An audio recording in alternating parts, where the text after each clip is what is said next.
ये है SP media network और आप देख रहे हैं अनुभवी आंखें न्यूज। नमस्कार, आप देख रहे हैं अनुभवी आंखें न्यूज और मैं हूं आपके साथ संतोष गुप्ता। आइए देखते हैं बिहार न्यूज फास्ट में क्या है कुछ खास। कोरोना की मार या अव्यवस्था की है भरमार, मरीजों से ज्यादा सिस्टम है बीमार।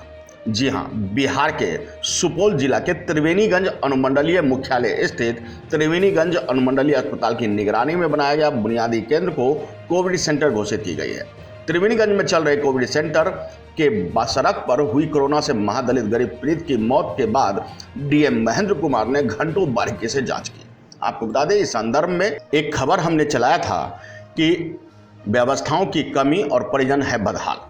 आपको बता दें कि डीएम महेंद्र कुमार ने जायजा लिया और संज्ञान भी। त्रिवेणीगंज स्थित बुनियादी केंद्र कोविड सेंटर संचालित किया जा रहा है। केंद्र के बाहर एक कोरोना पीड़ित मरीज की ऑक्सीजन एवं एम्बुलेंस के अभाव में सड़क पर ही मौत हो जाने का मामला सामने आया है। बता दें कि त्रिवेणीगंज के बुनियादी केंद्र में संचालित कोविड केयर केंद्र एवं वहां तमाम चीज़ों की बारीकी से जांच की गई है। डीएम महेंद्र कुमार ने बताया कि सीसीटीवी फुटेज देखने के बाद और मौजूद डॉक्टर व कर्मियों से पूछताछ के बाद पता चल रहा है कि 12 बजे के आसपास कोविड केयर सेंटर में मरीज की भर्ती हुई थी। उसके बाद ऑक्सीजन लेवल काफ़ी कम था, लिहाजा उसे ऑक्सीजन लगा दिया गया, लेकिन उसकी गंभीर हालत को देखते हुए उसे रेफर किया गया था। एम्बुलेंस आने के इंतजार हो रही थी। इसी बीच मरीजन के परिजन कोविड सेंटर में आ गए। इलाजरत मरीज से ऑक्सीजन हटाकर उसे बाहर ले आए। मरीज की हालत सुधर रही थी, लेकिन 3:52 में मरीज खुद चलकर कोविड केंद्र से बाहर आया है।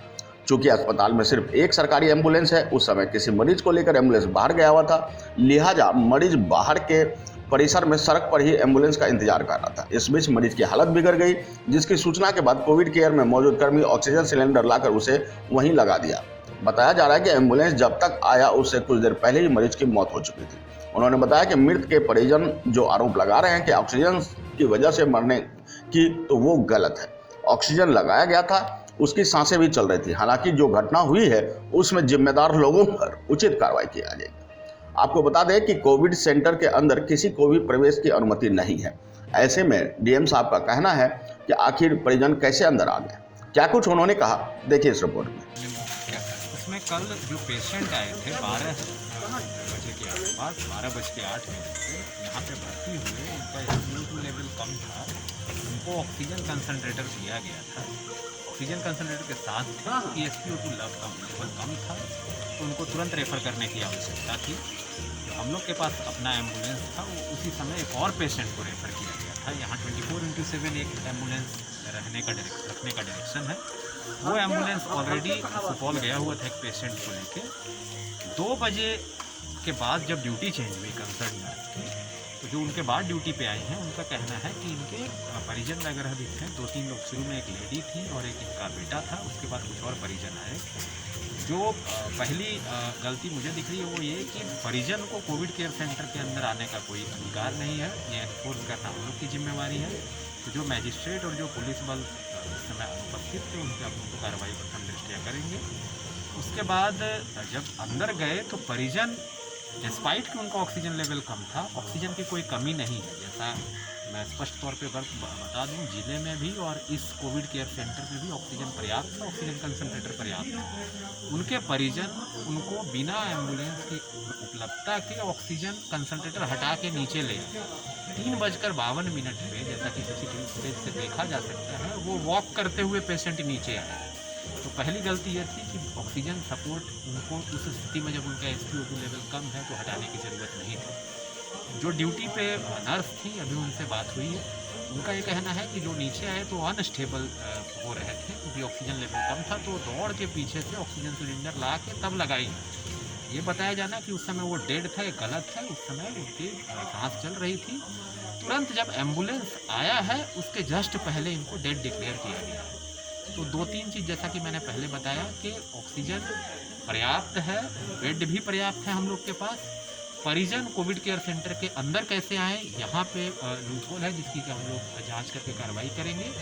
दूसरा, इस अस्पताल में और अनुमंडल अस्पताल में 5 में से 4 डॉक्टर पॉजिटिव हो गए। केवल एक डॉक्टर थे और एक डॉक्टर जो थे वो अटेंड किए थे उस पेशेंट। APHC से हम लोग एडिशनल डॉक्टर को डिप्लॉय किए हैं। हम लोग ये चाह रहे हैं कोविड केयर सेंटर में 24/7 डॉक्टर यहाँ पे उपस्थित रहे, नर्स उपस्थित रहे रोस्टर के अनुसार, और कोई भी पेशेंट वो कितने भी सीरियस हों, काफ़ी सीरियस पेशेंट को सदर हॉस्पिटल में ठीक ढंग से इलाज करके भेजा गया है।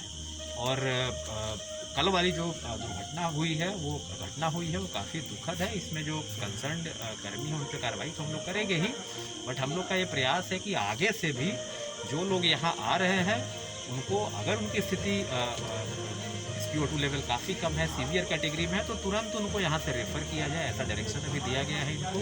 अभी फ़िलहाल 2 पेशेंट भर्ती हैं, दोनों स्टेबल हैं, दोनों को ऑक्सीजन की सप्लाई दी जा रही है, और हमको विश्वास है कि आने वाले समय में आगे यहाँ पे चिकित्सा की जो ये है प्रक्रिया है वो बेहतर होगी, और हम लोग इस पूरे मामले के संबंध में जांच उपरांत कार्रवाई करें। कल यहाँ मजिस्ट्रेट भी नहीं देखे गए। हाँ, मैंने बताया कि जो पूरी जिम्मेवारी होनी चाहिए मजिस्ट्रेट और पुलिस बल की कि कोई परिजन अंदर नहीं जाए, नहीं तो परिजन के अंदर जाने से जो हमारे मेडिकल कर्मी हैं, चाहे वो नर्स हों चाहे वो डॉक्टर हों, वो बेसिकली एक तो उनको काम करने में बाधा उत्पन्न होती है, और प्लस वो ये भयभीत महसूस होती है।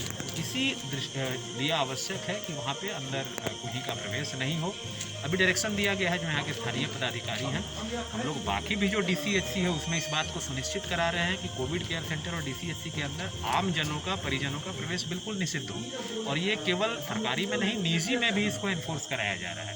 तो भविष्य में ये घटना नहीं हो, इसके लिए हम लोग कार्रवाई कर रहे हैं, और जो इसके लिए दोषी हैं उन पर हम लोग कठोरतम कार्रवाई करेंगे।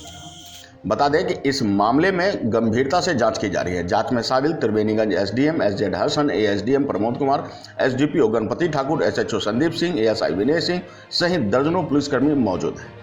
आपको बता दें कि सिस्टम की लाचारी कहें या व्यवस्था की कमी कहें, अथवा परिजन और मरीज की बिगड़ते हालात से उनकी चिंता कहें, कहीं न कहीं हम सब की कमियां हैं, जिसके परिणाम स्वरूप इस तरह की घटना सामने आती है। ब्यूरो रिपोर्ट, अनुभवी आंखें न्यूज, सुपौल। तो आज के लिए इतना ही। हमारे साथ बने रहिए और खुद को रखें अपडेट। तो देखते रहें अनुभवी आंखें न्यूज, और हाँ, पढ़िए भी अनुभवी आंखें अखबार। हमारे वॉलंटियर सदस्य बनिए, और आधार कार्ड, वोटर कार्ड की फोटो कॉपी भेजते हुए हमें इस नंबर पर कॉल कीजिए 8826227802। लाइक और सब्सक्राइब करना ना भूलें दोस्तों।